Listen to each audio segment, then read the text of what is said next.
SaharaTV, you're welcome. Nigeria has a new president waiting to be sworn in. Nigeria also has a number of gubernatorials, I call them, getting ready also to be sworn in. However, in 3 states, the fate of the governors are not determined yet. I'm talking about Taraba, Imo, and Abia states. We have on the line right now the Chief Press Secretary to the INEC Chairman, Mr. Kayode Idowu, to walk us through what is going on in these 3 states and what to expect, among other matters. You're welcome to SaharaTV, Mr. Idowu. Sure. Thank you so much for making time for us today, sir. So can I start by asking you what led to these supplementary elections? For those of us who do not know why 3 out of all these other states have not voted yet, what led to the supplementary elections? Yeah, thank you for that question. Now, the supplementary election is necessitated by the fact that the election that held in those states previously were inconclusive. In other words, the elections held, but winners could not be returned because the outcome of the votes that were counted fell short of or the difference between the runner-up and the winner, or the leading candidate, not the winner yet, and the leading candidate in the votes that were counted fell short of the number of votes that have been cancelled or that were elections where elections did not hold. In other words, if you have the difference between the leading candidates and the runner-up being 200,000, for instance, and you have votes where elections have been cancelled, the number of registered voters where elections have been cancelled happen to total, say, 250,000. It is conceivable that if all the 250,000 vote for the second person, that will change the tally, or that will change the track of the elections. And so in such cases, the elections are declared inconclusive until the people affected by the cancelled votes are given the opportunity to have their say. If you have a situation where the votes outstanding fall short of the difference between the leading candidates and the runner-up, say where you have 200,000 votes being the difference, and the number of votes cancelled, we have 150. It's conceivable that if all the 150 were to vote for the runner-up, that will not change the balance or the direction of the results. In that case, such election will not be declared inconclusive because the number of votes will not be significant. But for the 3 states that we are having elections on Saturday, the outstanding votes, and I can give you the rough figure, the outstanding votes in Imo, for instance, is over 179,000 votes.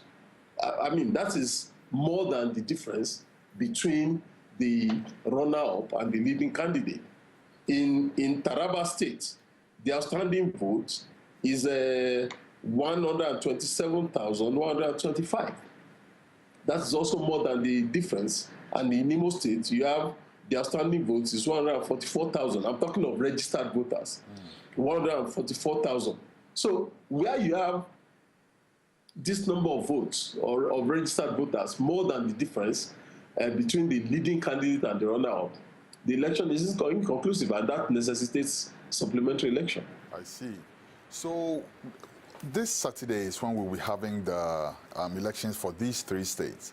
What preparations have INEC made for this this time around? Because I would assume that the mistakes from the presidential and the gubernatorial will not repeat this supplementary one. What special arrangements have you made to make sure that some of the shortfalls do not reoccur? Yeah, really, the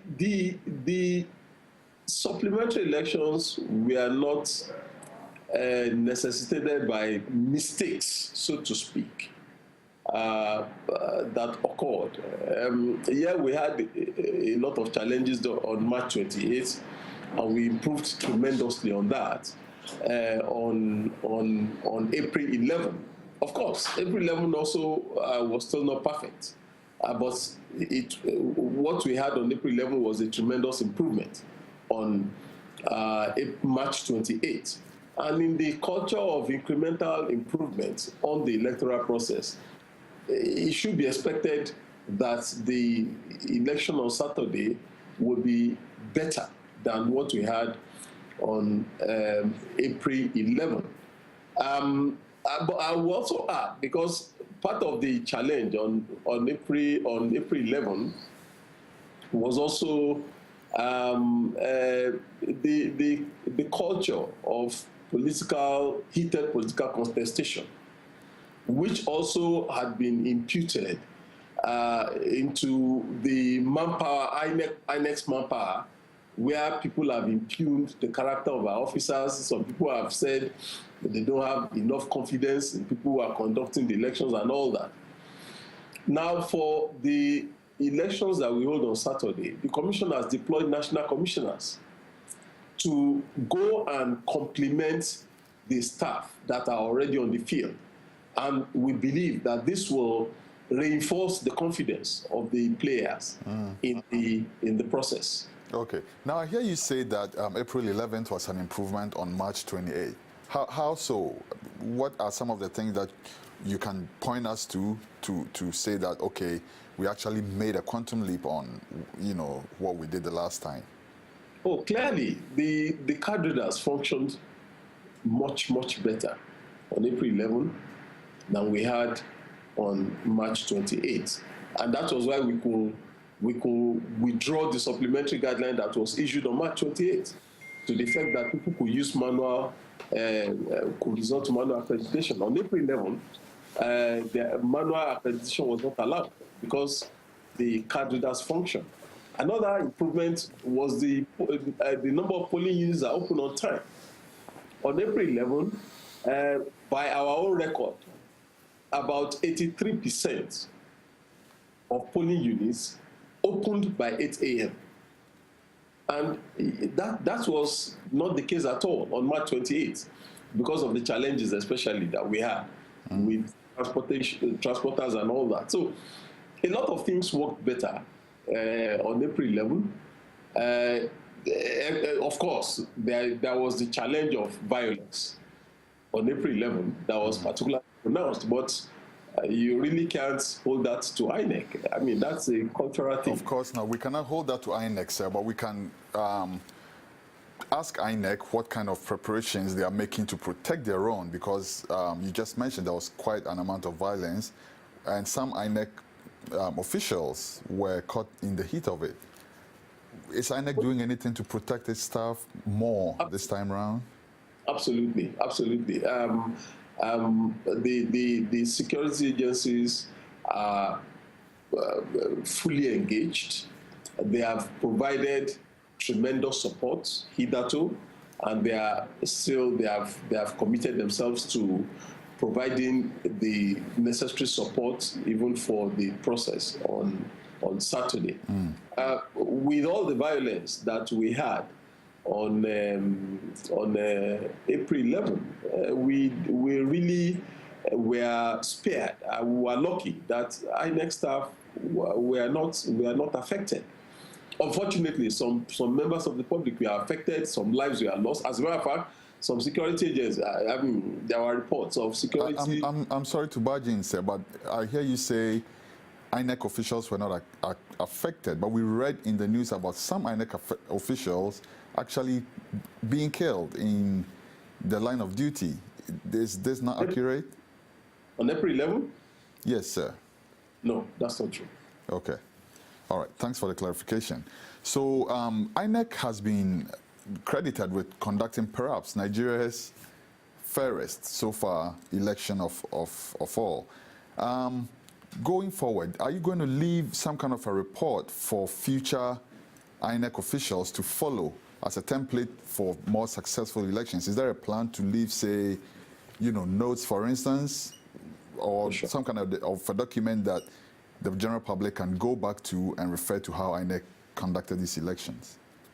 Absolutely. Incidentally, I mean, you were spot on. Because incidentally, only on yesterday, the chairman of the commission inaugurated a committee to do a report on the 2015 elections. I am privileged to be a member of that committee, and that committee is to bring up issues that pertain to the processes, the challenges, the linkages, and cooperation that we had that aided and the process, and that will be a treasure trove for anybody wanting to get all the requisite information about the conduct of elections for the 2015. So, sure, the commission will have that report ready in a very short while. Okay. Now, your boss, I'm talking about Chairman Jega, has indicated that he's not interested in taking up a further appointment as the commission's boss. Can you speak to this? Honestly, I can't, because I would leave Professor Jega to speak on that. But really, I think that we should lay off this matter of what he has said about everybody in INEC now deserves some rest, and I think that Professor Jega is entitled to taking off some time and having some rest after the demands of conducting these elections that we have just gone through. How easy is it to replace Chairman Jega? Obviously, any chairman of any electoral commission has to be of a certain pedigree. It's not easy to have someone that, all the different political ideologies trust to represent them properly. How easy is it to replace Chairman Jega if he decides not to pick up the appointment any further? Well, honestly, this question you are putting to me is because the authorities that be know what considerations they bring to bear, and I wouldn't know what their considerations are. I am aware, and I do know that Professor Jega is highly appreciative of the privilege that he has had to serve his country. He's also very appreciative of the fact that what he did with his colleagues, not him alone, what he did with the other commissioners that have been appointed along with him, has been universally appreciated, and he's appreciative of that. So I wouldn't know what the authorities will What's the procedure though? What's the procedure? We have non-Nigerian audience who would like to know how this all works out. What's the procedure for electing or selecting an INEC chairman? What the law provides for as we speak is that the commissioners will be, the chairman in particular, is nominated by the president, but the president has to run it through the National Council of States, which comprise all former heads of states, all former presidents, all former the leaders, all serving the head of the former presidents and the serving presidents, serving governors across political divides, the Senate president, the House of Representatives speaker, all former chief justices of the country, are members of the National Council of State. So they will look at the candidature of the chairman, and if it is acceptable to them, Okay. that will be recommended to the Senate, who has the constitutional responsibility of approving or otherwise. Okay. All right. That's well understood. National commissioners are not taken to the Council of State, but they are also recommended to the Senate for clearance. Okay.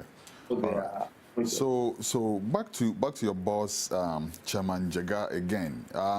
We heard rumors that he was almost abducted by a group of recalcitrant people who were trying to affect the outcome of the results. We hear in the rumor mill that that's why he actually sat in one place live on TV for so long, trying to avoid that kind of situation happening. Can you speak to this, and why would he do that? Honestly, I do think that the rumor mill is in overdrive. That's my suspicion. I was in the collation room at that time. I am not aware of any plan to kidnap the chairman. I doubt that the chairman has an inkling that he was going to be kidnapped. I do not think. I had no knowledge of that plot. I don't think the chairman had the knowledge of a plot like that. But nevertheless, the threat of a disruption of the process was real. And you know that until the process is concluded, it remains inconclusive. And so, in order to make sure that the process was seen through, the chairman had to sit it out and also make sure that all those results were properly presented to the public. Okay. So, Mr. Kayode Idowu, thank you so much for your time, and as always, we do appreciate. Thanks for having me on your show. All right. SaharaTV, stay tuned. There's more coming.